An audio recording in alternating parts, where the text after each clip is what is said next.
fresh water if you want. Yeah.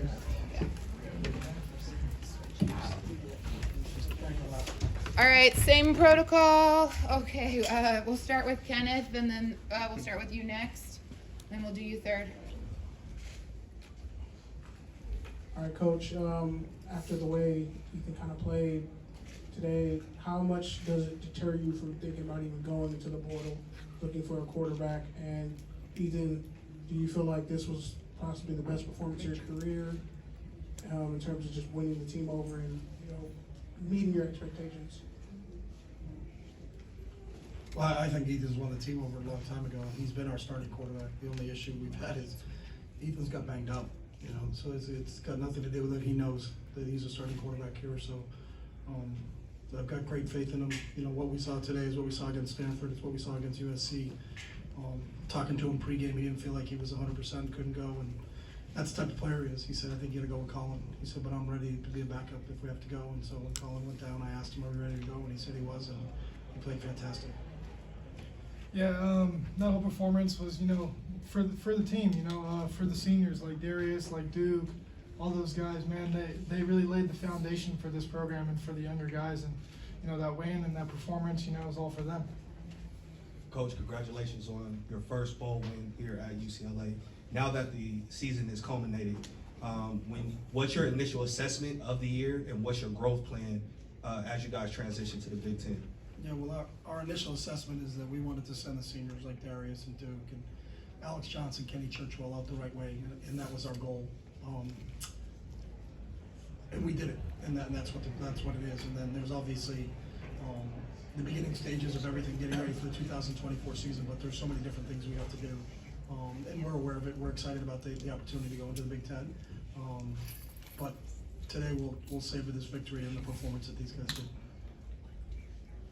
Coach, first half you guys give up 16 points defensively. Second half, they scored late there. Can you talk about the adjustments made there on the defensive end in the second half, and then just the performance of T.J. Harden, 2 touchdowns, 100+ yards? Yeah, you went offense defense there with that question. That's a good job. I think our defense actually played well in the first half. We just missed a couple tackles, but they were where they were supposed to be. The runs were fit the right way. The long screen pass they had, we had a couple shots at him. We didn't get him down. Give credit to the running back for Boise. It was a pretty good run by him. But we felt confident. We were in the locker room at halftime. That everything that happened in the first half, it was us. Missed tackles on defense and penalties on the offensive side of the ball. We felt like if we could clean that up, that we were poised to break out in the second half, and that's what happened. Mike Regalado, Bruin Report Online. This is for Ethan and Darius. Ethan, when you saw that Colin went out, what was going through your mind, and did you feel that you could just rattle off 21 quick points? And then Darius, second half the defense looked like they picked it up. Did you say anything? What did the defense say to each other at halftime? Yeah, when I saw Colin kind of laying there and it didn't seem like he was ready to go, just kind of flipped that switch in my head. It's time to go to work, and I think that's what we did. Yeah, as far as the defense, the first half we weren't really playing to the standard that we set out for ourselves, that we put out for ourselves coming into this season. So going into the locker room, this is a player-led team. Coach always says that all the time. So we had our captain step up, give a little speech, and that's all we needed to, kind of kick our butts and get into the right mindset. Joseph Crosby, Daily Bruin. First for Ethan, just what was clicking so well with J-Mike? Hit him 3 times for 40+ yards. What was working so well downfield? Just all the work we've put in since he got here last January. That whole year of just in the summer, in the winter, in the spring, working on those throws. At that point when we were out there, it's just muscle memory, and we've done it so many times. We called it and we got the right look and we executed. All right, Ethan, your season has been so resilient from where it started to where it is now. The win over USC, the win in the bowl game. Where does that resiliency come from? Because it's changed the way this program looks, game in and game out. I would just say my entire football career has been resilient, and that's life. Coach Shelley says all the time, life is hard, and if you can find a way to get through these battles and win those battles, it's going to help you out in the long run. So, yeah, that's pretty much it. Joe Radio, Associated Press. Chip, I'm sure it was a fun phone call for the folks in Manila since this qualifies as a morning game again. But Yeah, 4:30 is not bad. We'll live at 4:30. It's the Pac-12 after darks that used to get to us in the away ones. So being home in LA was awesome, and the fact that we could play in SoFi was really, really special. Ethan, you took part in the senior night ceremonies. Uh-huh. Are you coming back next year, or what will influence your decision? Yes, sir. I will be coming back next year for one more year, and excited to see where we can take this thing. Go Bruins, man. Merry Christmas. Haley Sawyer, SoCal News Group.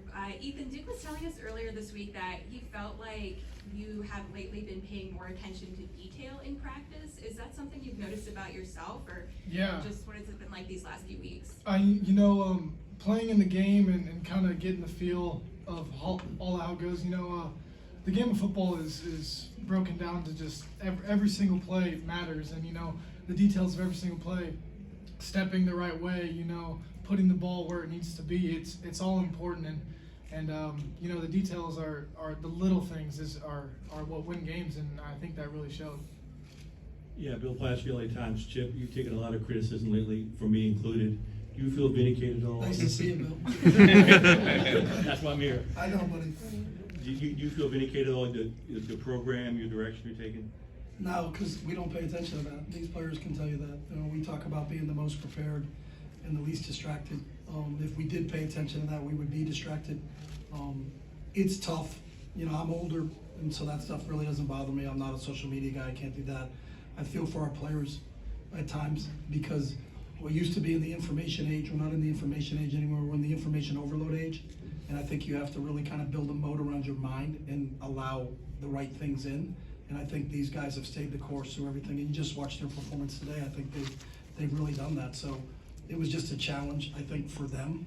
Not as much for me because I don't pay attention to that, Bill. And I know you're an outstanding writer. I see on ESPN all these other things, and I don't mean to. I'm not saying this the wrong way, but I've never read anything. I don't read the newspaper. And that's just because I got a job to do. My job is to prepare these guys and create an environment where they have an opportunity to be successful, and then get out of their way and let them do it. And we've had challenges. We've had challenges with adversity. We've had challenges with injuries, but we don't make excuses, nor do we let other people make excuses for us. This is life. And what these guys showed today is that I'm really proud of them. I'm really proud of how they've responded, and that's what a competitor does. A competitor responds. A non-competitor reacts, and this group does it every single day.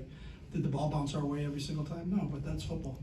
That's what it is. But I think as a football coach, you have to teach life lessons, and sometimes those life lessons are hard, and you have to go through them as a group, and we did.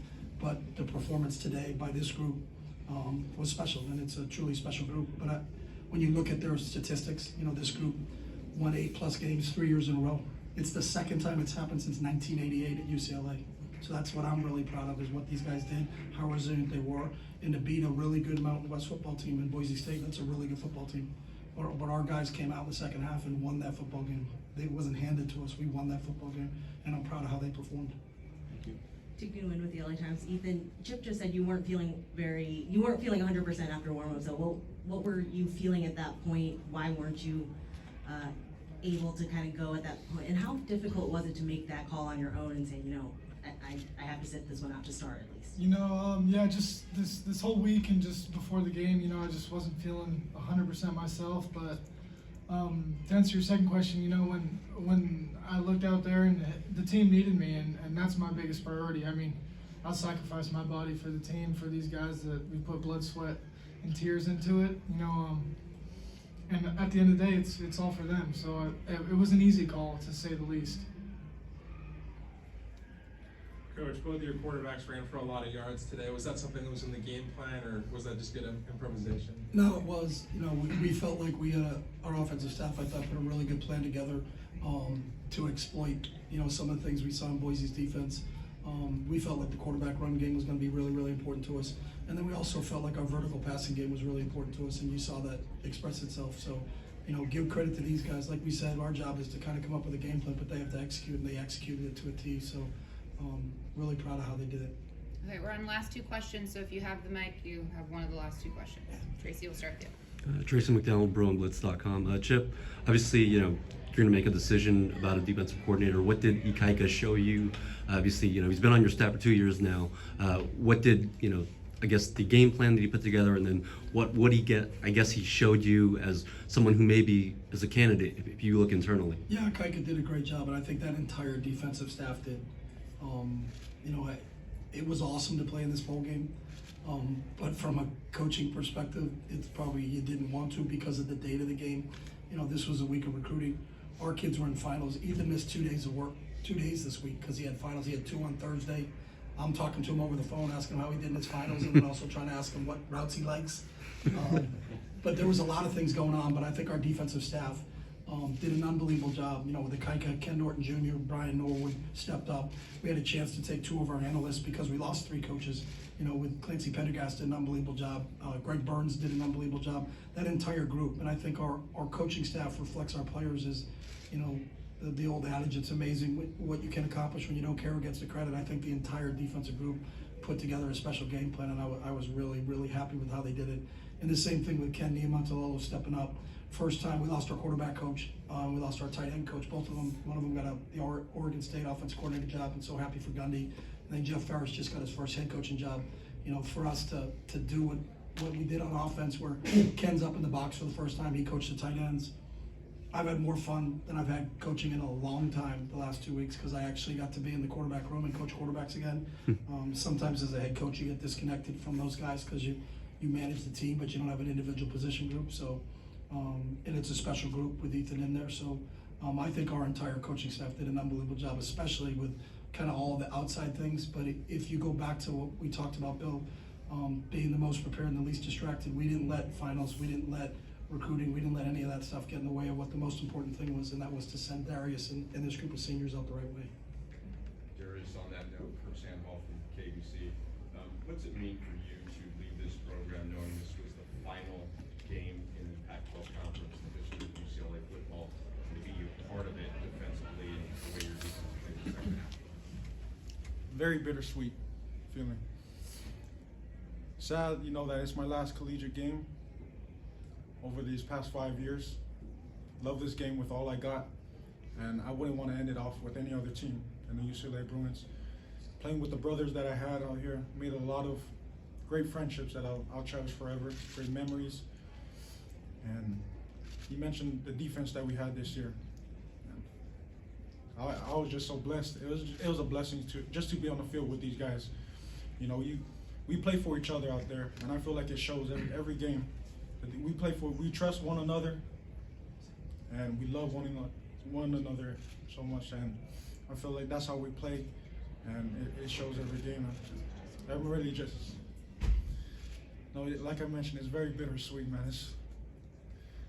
I feel like either tomorrow or Monday, I'm gonna sit down and just really reflect on my collegiate career, and just be really sad that, it's really coming to an end. But I got training coming up for the NFL, training for the draft, so that's another exciting chapter in my life. So I'm looking forward to that. But I'm thankful for all these coaches, for all these players. Love each and every one of them, man. All right, thank you.